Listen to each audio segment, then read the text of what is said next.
Hello, and welcome to the Happy Horror Time podcast. I'm Tim Murdoch. And I'm Matt Emmerd, and what a treat we have in store today for fans of the original Sleepaway Camp. She played M.E.G. Meg, everyone's favorite counselor in the original film. So please welcome to the podcast, Katherine Kamhi. Woo!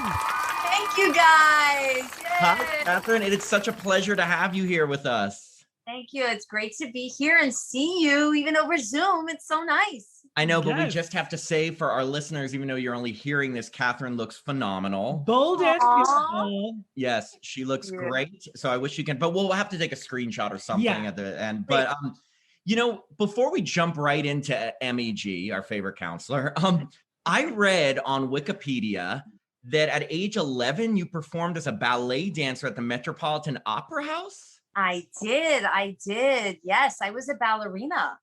Wow. How did that come to be? Well, my mom was a pianist and she was a child prodigy and then played concerts up until she was in her 20s and then began playing for ballet classes and accompanying classes and rehearsals and Broadway shows. And so she threw me into class at the age of 7, 8 years old. And then the Bolshoi Ballet was coming to town. I was a very serious ballerina and they needed a bunch of kids. And I went and I auditioned and I was one of the 12 they picked. You know, it had to do not only your technique, but I think size as well. We had to all sort of be a similar size. And and then I performed with the Stuttgart Ballet after that there as well at the Met. So that was quite an experience for an 11-year-old. Wow. Yeah. And now how did that lead into acting? Because versus pursuing dance, professionally.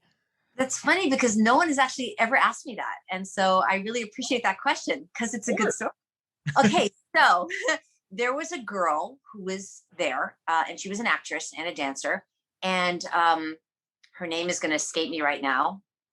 Leah Thompson. Or Felicity. She was an actress. She was actually on the first season of Facts of Life. Oh, Jamie Gertz? Not Jamie Gertz. No, but her name was Felicia or Felicity or... yes. I know who you're talking about. I was going to say, Facts of Life is Tim's territory. I love the Facts of Life, but oh my God. Yes. Yes, black hair, green eyes, beautiful, really pretty. And I don't think she did much after that, but she had been a child actress and she was telling me about all the commercial auditions she was going on and all. And I was like, I really want to do that. I like acting. I could do that. And so she gave me the name of her manager at the time.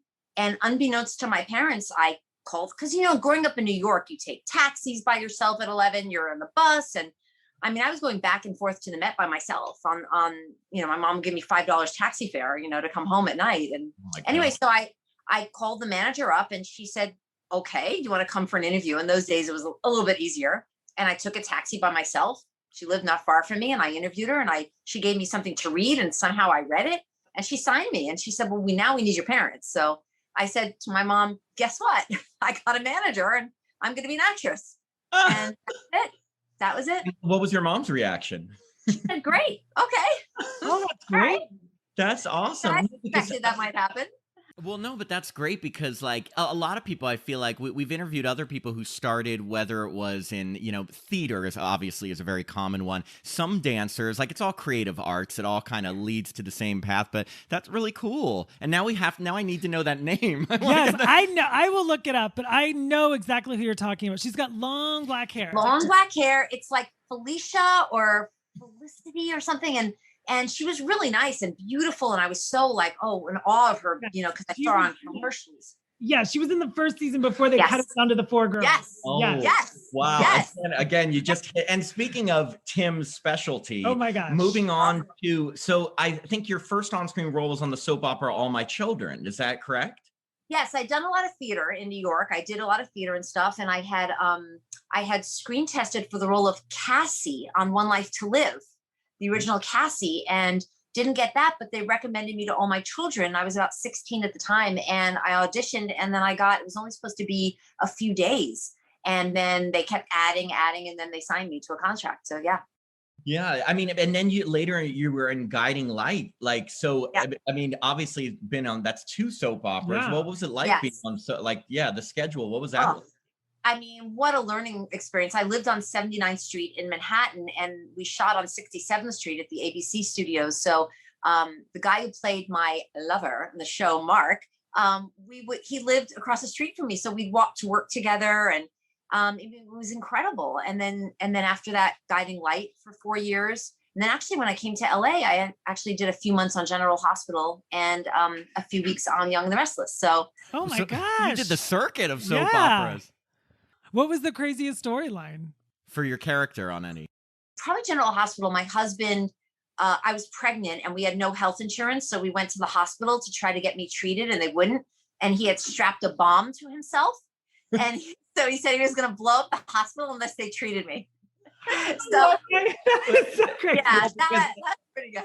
And we've had a lot of people we've interviewed that start in soap operas. And so I love asking that question because like, I mean, everything on soap operas is crazy. It's just like, I love, it's like, oh, I played a murderer's sister for, you know, that's amazing. Well, then of course came the most pivotal role in your career. Yeah. And I don't mean Meg in Sleepaway Camp. I'm talking about Becky in the 1981 CBS afternoon playhouse special, Portrait of a Teenage Shoplifter. Oh, yes. Yes. This to me is my favorite because happy 40th on this, because no joke, this movie had such an effect on me. It scared me not to do anything because whatever you do, everyone please watch Portrait of a Teenage Shoplifter. It's on YouTube. I saw it like 5 times. I don't know if you remember, but they re-showed it on HBO like 100 times. What? Yeah. Are you serious?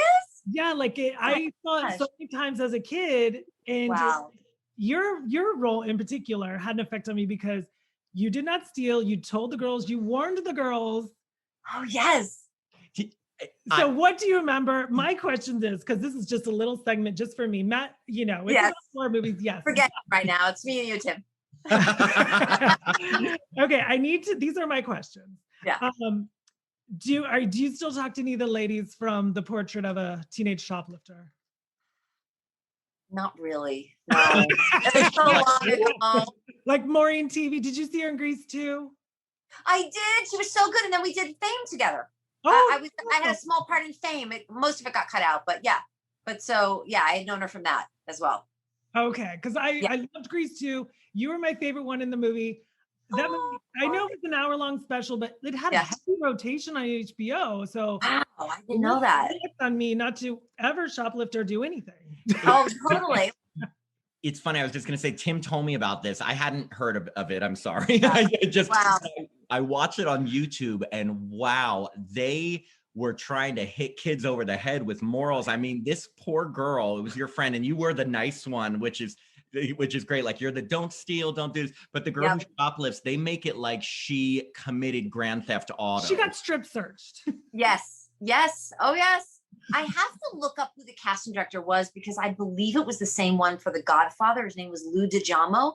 And he was, and he always would try to cast me and stuff. And he was so intense when you auditioned for him. If it's that who it was, he sat like within inches of you and you had to look him dead in the eye. And that's how he weeded out the bad actors. You know, if they couldn't do it and you didn't come in with it memorized and you were gone.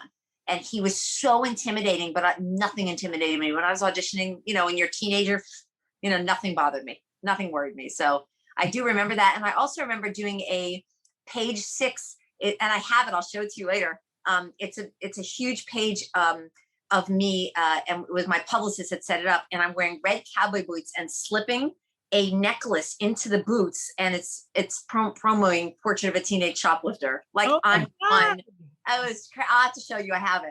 Please, we would love to see that. That's so funny. They were advertising you as like one of the bad kids. I know. So I don't know.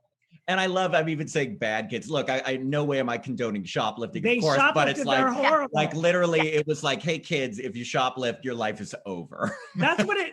Honestly, that was my takeaway. Yeah. And wasn't Laura Dean in that as well? Yeah, Laura and I are actually friends on Facebook. We went to performing arts together, the high school performing arts, the Fame school together. And so she and I actually stayed friends, kind of lost contact, but now we're friends on Facebook again. So you're friends with the shoplifter. I am.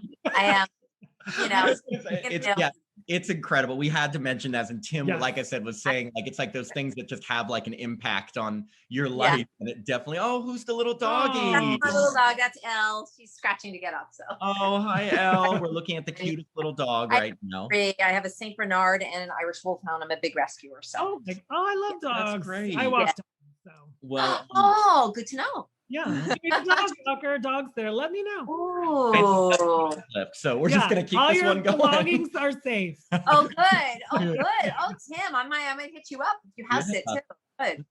Well, so moving on. Are we ready to move on? Yes, we're good. We're good. Shoplifting over. I wanted Tim to have his moment with that because it did have it. But moving on to obviously Sleepaway Camp.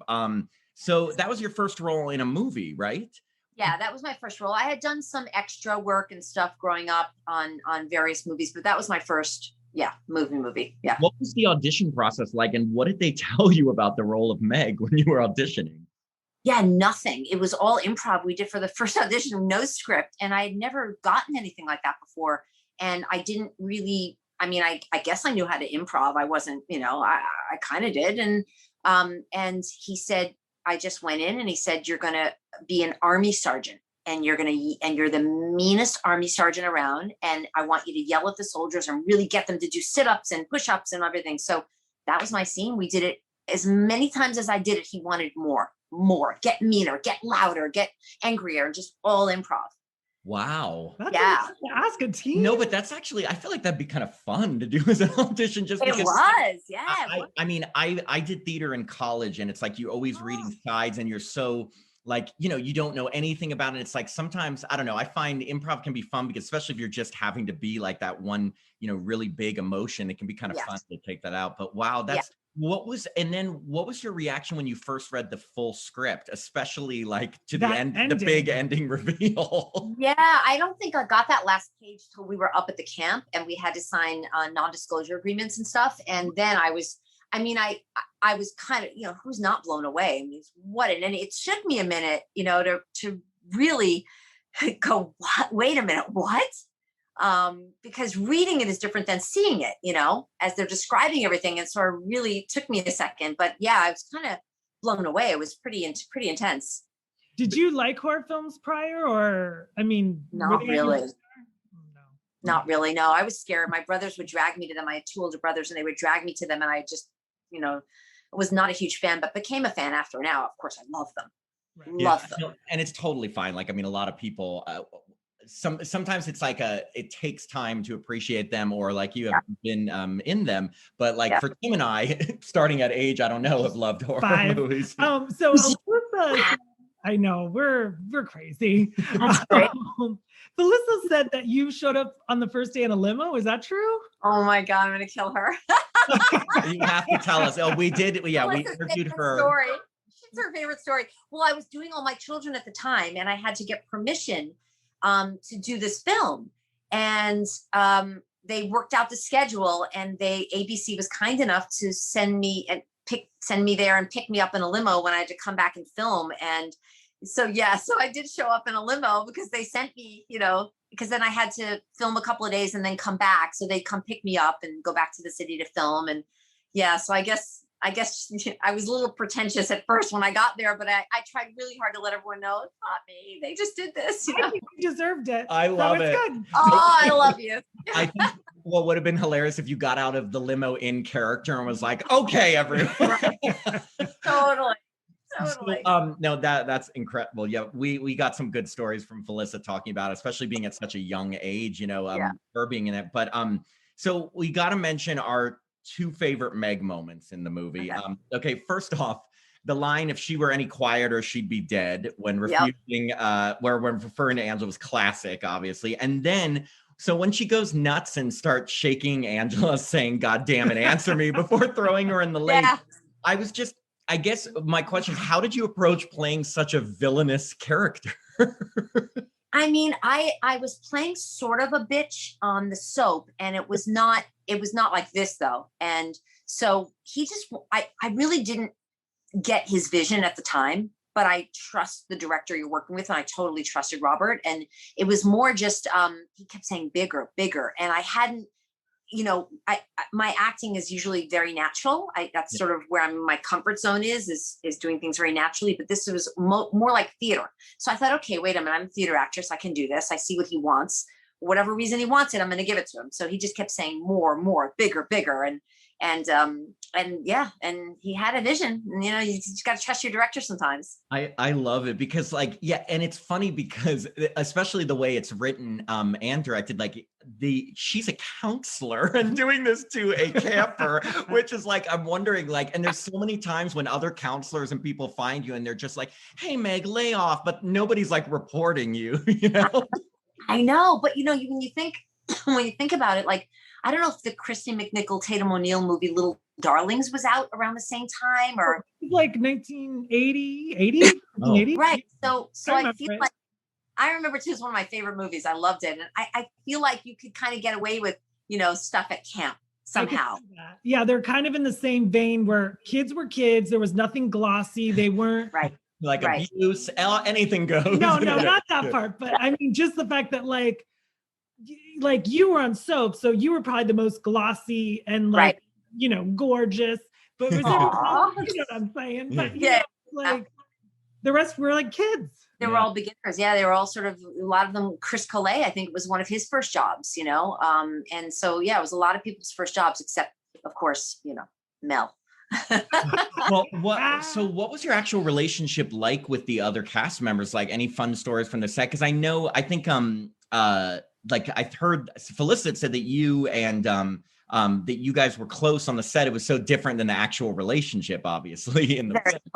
Very close. I was very protective of her. I mean, she's literally like a sister to me now. I love her so much. If you haven't met Felicity, if anybody, I know you guys have, but if anybody out there has not met her, you want to go to a con and meet her. It'll be the most warm, loving experience you ever have with a celebrity. She is just the kindest. She will talk to you for half an hour. And if people are waiting, they get it. You wait, she's she was like that as a little girl too. I met her, she was 13 years old, 12, 13, 14 years old. And she was, just lovely. And I felt very protective, but she was so gung-ho and game, throw me in the lake, Katherine, pick me up, do it. It's okay. I was like, I don't want to hurt you, but I was so worried about, offending her, but she was good to go. She was good to go. Yeah. And then I dated a couple of guys at the time, we were all 17, 18 years old. Yeah. So a couple of the guys on the show, we dated a bit and we'd hang out and, go bowling. You jumped into our next question because Felicity told us about her little romance with Jonathan Tiersten doing it. Yeah. But I read that you were dating your co-star Thomas E. Vandell, who played Mike during filming. Now, I guess my question, so was love in the air on the set of Sleepaway Camp? Summer camp, you're away from your parents, because it was the first time away from my parents really, because I was 18. I just turned 18, so I didn't have a parent on the set. I don't remember. I mean, the younger kids did, but yeah, little make-out sessions here and there. Well, he was a total cutie, and I think he survives the movie. Actually, I think he's one of the only guys who doesn't get killed. Yeah, and he and I are friends still today. So there you go. Gosh, that's really now another thing that we have to ask in the plot. Why is so? And this, I really want to hear how the director explained this, but what in the holy hell did Meg see in Mel, the camp owner? Because he was about 40 years older, I'd say. And I guess as an 18-year-old, were you a little creeped out reading that? You could be totally honest. Listen to me. Those lips. Come on. Mel, the lips. Come on. Who's not going to go for that? He's a looker. And the cigar smell? I mean, romance. Yeah, how did they explain that to you? I feel like when on the soap, I seduced my college professor on the soap who was so I was like, okay, this is a little older. It's a stretch, but I guess this is the way I'm going to get cast. My rationalization was that Meg was all about power and he was the most powerful person in that camp. So she was going to be with him and align with him. That's all I can gather from that. No, that makes sense. And just a side note, I just want to say, Mel, he was so expertly played by Mike Kellen, who sadly passed away right after filming Sleepaway Camp before the movie was released, which is really sad. But he was great in the role. So it's just unfortunate, when something like that happens and someone puts so much time into and doesn't get to see the finished product, Yeah. Yeah. Totally a good rationalization. That I think would make sense more than just like, hey, she's into older guys. Meg wanted power. Meg wanted power. She knew she was gonna, she was gonna have it with him. Well, and then we get to poor Meg getting her comeuppance, I guess.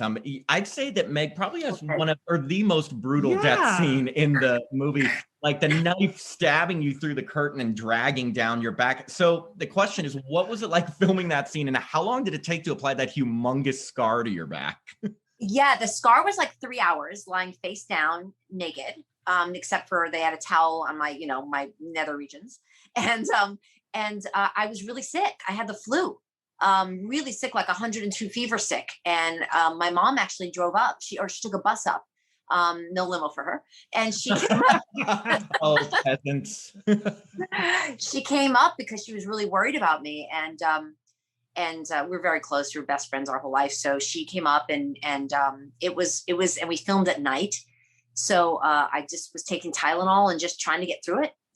That was the best I could. It was not, I wouldn't call it fun at all. And falling out of the shower, and they had a mattress down for me. So I actually had to do that, fall out of the shower onto the mattress, and just the timing and the water. I don't remember the water being ice cold. I think it was okay. It was lukewarm.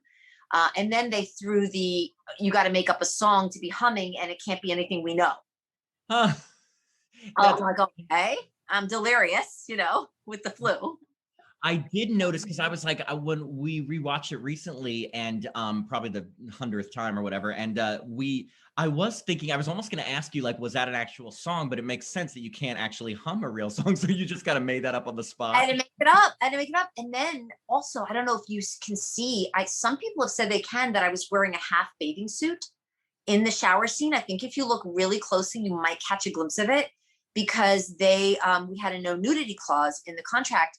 And when I got up there, they said, we keep seeing the bathing suit. Do you feel comfortable taking it down? And I was a hard no, because not that they wanted to show my boobs, but if it slipped or something, and I didn't want to take a chance. Not that I didn't trust them, but you don't 100%. My manager was like, no, absolutely no, if they ask, because they're going to ask.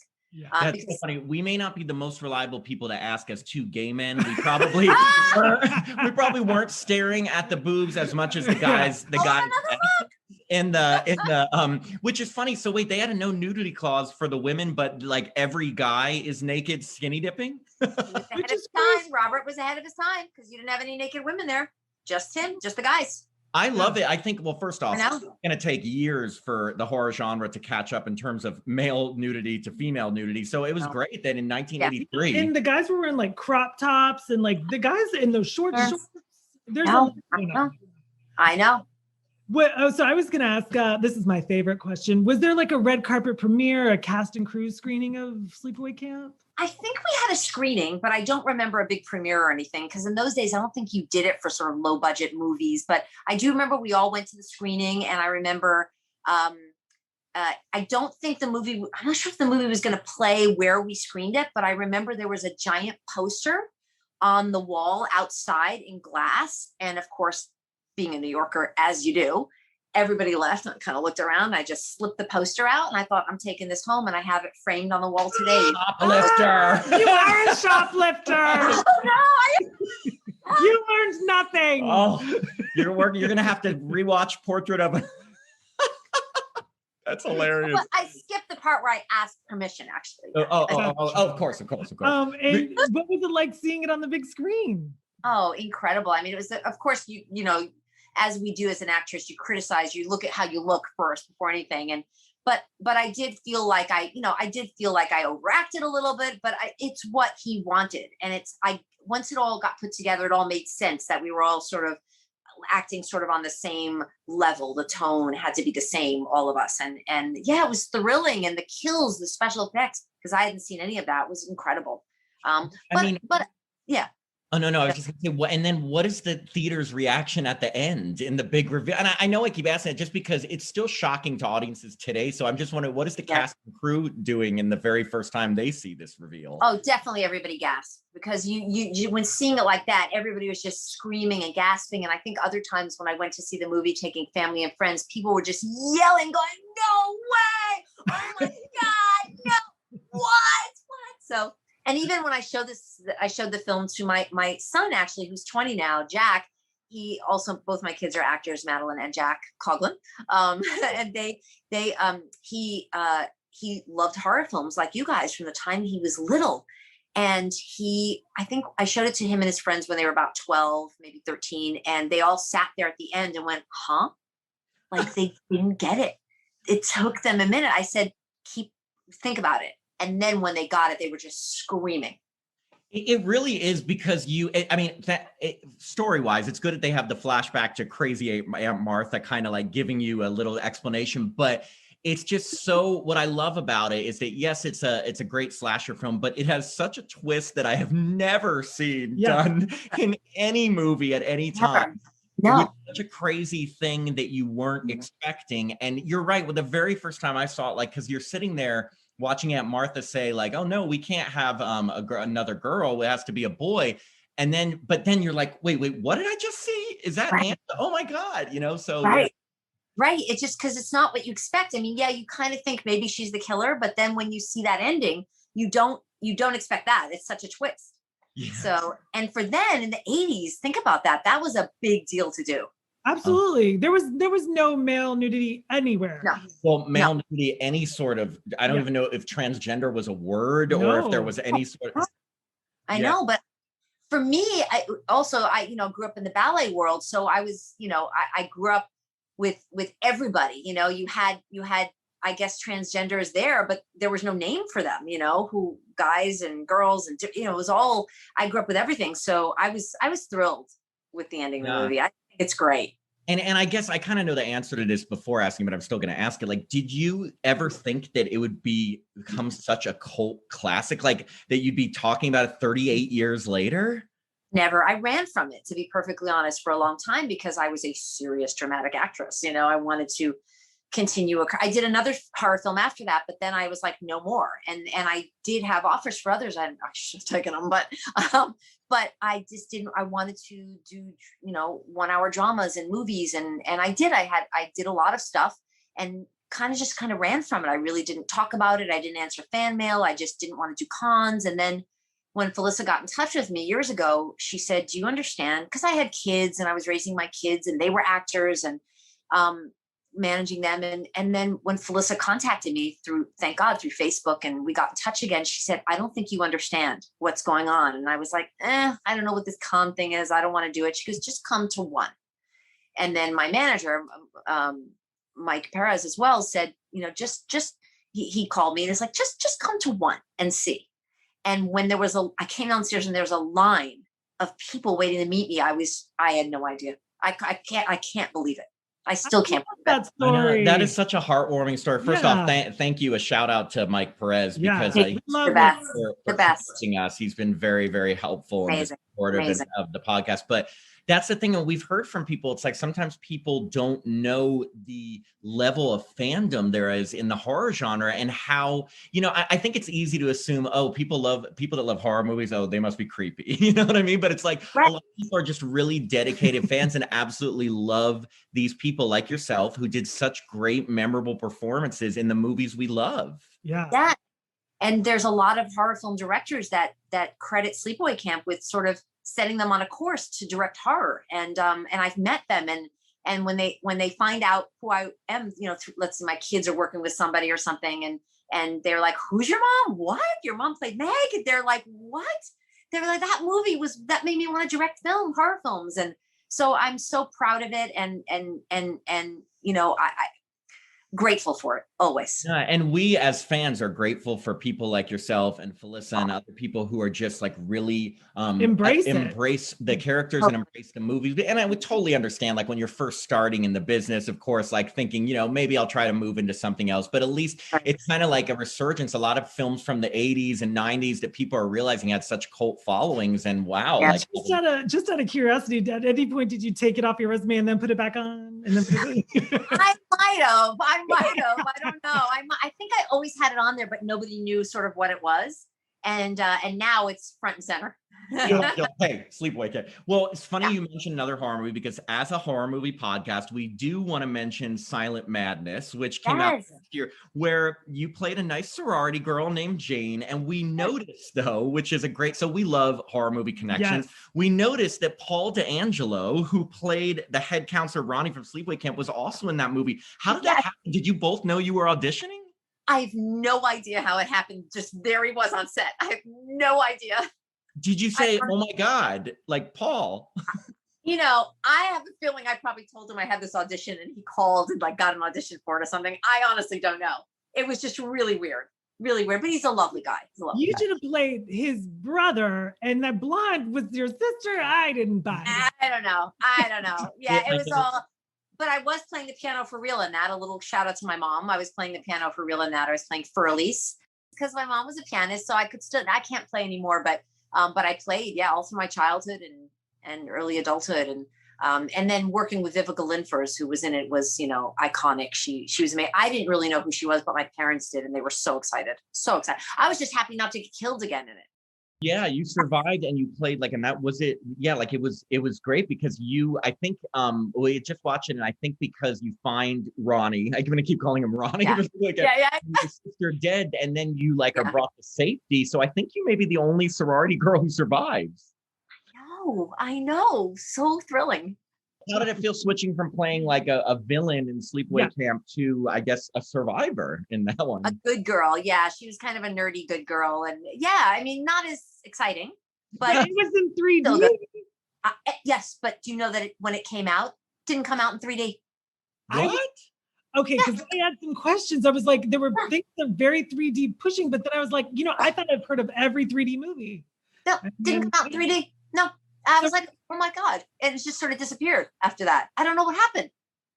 I don't get it. Theater? Was there a premiere? I don't remember if there was a premiere, but I did see it in the theater, but it didn't make sense because the things that are shooting at you and everything, it's not in 3D. So nobody went. I think I went. The theater was empty. I think it was just me and my boyfriend at the time. Oh, I think it's a great movie. So you were watching in Silent Madness now. Good one. I'm working on that one. Okay. So one more horror connection for you. So we read and watched in 2014, you were in a supernatural thriller called The Occupants, where you played the ghost of a mother who I think was beaten to death by her husband. But here's the thing. The husband was played by Toby Huss, who played Jamie Lee Curtis's son-in-law in the most recent Halloween film from 2000. No way. Yes, so Halloween. Well, actually, if you see my shirt, I'm wearing a Halloween. It says Halloween safety shirt with Michael Myers and I'm just Laurie wearing Strode. Ralph Lauren. But so obviously we love those. Yes, so he was in the recent Halloween. But so what was Toby like to work with? And any stories from that movie? Or he was intense. He was like a serious actor, like very. It was I think I filmed for 3 or 4 nights. It was night shoots, and I hadn't done night shoots since I was a kid, and it was so hard because you start at like 5 p.m. and finish at like 7 a.m. So not and fun. Full makeup. You had full ghost makeup. Full ghost zombie makeup because I had been killed but with an axe. So shooting that scene over and over again was not easy either. But he was very serious actor, which I loved. And the lead actress in this, I forgot her name, but she's kind of blowing up quite a bit. No, I know who you're talking about. And she was just in the movie Palm Springs with Andy Samberg, which I think was nominated for Golden Globes. And Oscar, I think. Yeah, she's a theater actress from New York. She was wonderful. And it was not an easy shoot. The house was in Malibu. It was freezing inside and there were night shoots and a lot of makeup. So it wasn't the most fun, but I'm glad I did it. Toby wasn't talking the entire time about, God, I got to be in the next Halloween movie. Yeah. Well, I did a commercial with Jamie Lee Curtis for Activia yogurt. Yeah. If you look it up, you'll find it on I forgot the commercial site. But it's we did it about 5 years ago, and we're supposed to be best friends, and we're roller skating and blading together and talking about Activia, and it was great. And she didn't know my horror film background at all. I just was random audition that I got cast in. I didn't know I was doing the commercial with her either till I got on set. But we ended up friends. She's great. That is amazing. Yes, big fans of Jamie Lee Curtis and big fans of Activia. Yeah. Yes. Oh, Activia. Well, so you said you've been to horror conventions. Yes, you went to horror conventions. I was just wondering, like, since you went to one, like, so now you embrace them. Do you like going?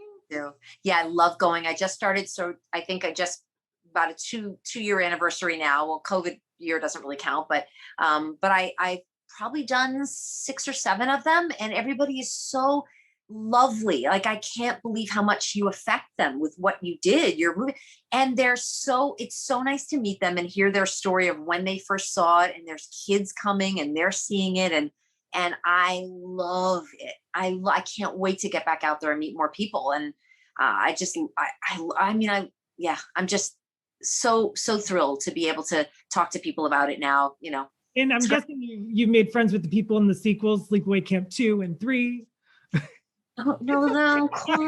Don't know them, but I'll meet them. Who do you see most from Sleepaway Camp there? I mean, Felissa, obviously, but do you see? I go everywhere. Yeah, I go with Felissa. Okay, do you see like Jonathan Tiersten or Karen Fields or the guy they got to show his penis at the end? Well, I actually grew up, and I don't think anybody knows this either. I grew up with one of the guys in the film, he's changed his name, so Laurice is his first name, but he's a big fashion designer now, and he was in the film. I think he might have gotten it with the bees. Yeah, I'm not sure. Oh, yeah. And we grew up together, so we're still friends. And then Felissa and then Jonathan come to some cons, but Felissa and I are super close, like sit up and talk all night, girlfriends in pajamas close. Like just he's like, yeah, she's just the best. And Karen, who played Judy, only came to one con in Florida, but she wants to do more. So hopefully, yeah, it was great to get back in touch with her again. I love her too. What do people, or what's the most common thing people say to you at the cons? Is it just quoting you, or what's the craziest thing or they've asked you at these cons? The craziest thing I think is about Mel, but they want me to say the name is Meg, M-E-G. That's the one they wanted to say a lot and write on pictures and stuff. But yeah, they just want to hear stories of the filming and they just want to talk how much they loved it. So that's awesome. I mean, I saw it in 1999. I was a little late too. And I watched it on video randomly. I think it's a very eerie movie. It's like the music and everything. Yeah, I think so. And the kids are such bullies. I think you're a little bit of a bully in it, but you scared me. Oh, I scare myself. It is really funny though. But, and also again, so many reasons why it was ahead of its time, but also not many movies had the, like, I guess balls, I'll say, to kill kids. You know what I mean? Yes, that's a good point.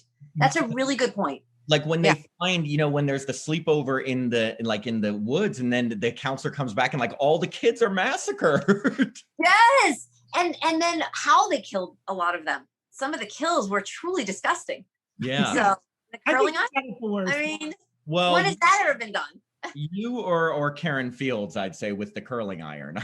Right. Yeah, it's definitely. Yeah. When Karen came up a couple times, when she came to one con, they wanted her to sign some curling irons. People came with curling irons. Oh, creepy. That's so funny though. I mean, hopefully she just like laughs at that because that's so funny. She does. Yeah, she's great. Yeah, she does. So we have just one more question for you. Okay. And we asked this to everyone in our interviews at the very end. And it's funny because you've already kind of told us a few of these tidbits, but we asked to everyone, what is one thing you can tell us about your experience working on Sleepaway Camp that you've never told any other interviewer, any other con interviewer, any podcast, publication? Just one thing. It could be like the tiniest little thing that happened behind the scenes or something you've never told anyone about filming Sleepaway Camp. I think the first thing that comes to mind is that I was dating 2 of the boys at the same time there. Second one. I won't say. Oh, that's good. Oh, okay. But one of them was Thomas Van Dell. Yeah. We're talking dating when you're 18 and you're just, you're more like best friends, and it wasn't long. It was a few weeks. So. And it wasn't Mel. It wasn't Mel. I promise you it wasn't Mel. No. But I guess that was sort of the only thing. Yeah, I can't think of anything else really. I mean, yeah, that was about it for me. Good one. Yeah, that is a good one. Look, when you're 18, are you kidding? I think you can date as many people as you want. Yes. Exactly. That's the time to do it. I've got a question. Were you on set the day all those boys got naked in? Well, they were men. Yeah. Did you get? I don't think I was on set that day. Oh. Just missed the good one, but Missed the skinny dipping scene. Well, look, it has been such a pleasure chatting with you, Katherine. Seriously, you've been amazing, so sweet, and so many great stories. Awesome. Thank you. Oh, I'm so glad. You guys are great interviewers and such beautiful positive energy. Thank you. Oh, thank you. Thank you guys so much. What a great show. Thank you, seriously, and we'll keep in touch and make sure you know when the episode's coming out. And yes, thank you so much. Of course, thank you. Bye. Okay, bye. Bye-bye. We hope you've enjoyed this episode of Happy Horror Time. You can find us on Apple Podcasts, Spotify, Pandora, and through our website, happyhorrortime.com. If you haven't already, please like and follow Happy Horror Time page on Facebook. You can also follow us on Instagram and Twitter at Happy Horror Time. We love hearing from our listeners, so if you want to contact us, send us an email at happyhorrortime@gmail.com. You can tell us what you like about the podcast, give us movie recommendations, interview suggestions, or dating advice for Tim. Oh, man. If you'd like to support the podcast, please visit patreon.com/happyhorrortime to sign up.